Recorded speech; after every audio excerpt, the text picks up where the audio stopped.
नमस्कार मित्रांनो, विविध माहिती संग्रह चॅनलमध्ये आपले स्वागत आहे. आज आपण शिंपी समाजाविषयी थोडक्यात माहिती पाहणार आहोत. शिंपी समाज हा प्रामुख्याने महाराष्ट्र आणि भारताच्या इतर भागात आढळणारा एक अत्यंत कष्टाळू आणि कलाकुसरीसाठी ओळखला जाणारा समाज आहे. परंपरेने कपडे शिवणारा हा समाज आहे. पूर्वी या समाजातील लोक कपडे रंगविण्याचे कामही करीत असत.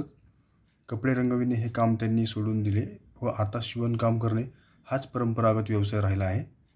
या समाजात अहिर, भावसार, चतुर, कोकणी, मराठा, नागलिक, नामदेव, रंगारी, पंचम, शेतवाल, श्रावक अथवा जैन आणि एकटाके अशा एकूण 12 पोटजाती आहेत.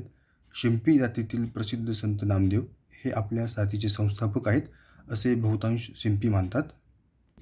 हे लोक भैरोबा, गिरीचा बालाजी, भवानी, जनाई, ज्योतिबा, खंडोबा, विठोबा इत्यादी देवतांनाही भजतात. शिवकाळ आणि पेशवाईत या समाजाचे राजे सरदारांशी जवळचे संबंध होते आणि ते आर्थिकदृष्ट्या सक्षम होते. नामदेव जयंती हा या समाजाचा सर्वात मोठा उत्सव असतो. धन्यवाद मित्रांनो, संपूर्ण व्हिडिओ पाहिला त्याबद्दल. व्हिडिओ आवडला असेल तर लाईक, शेअर आणि सबस्क्राईब करा.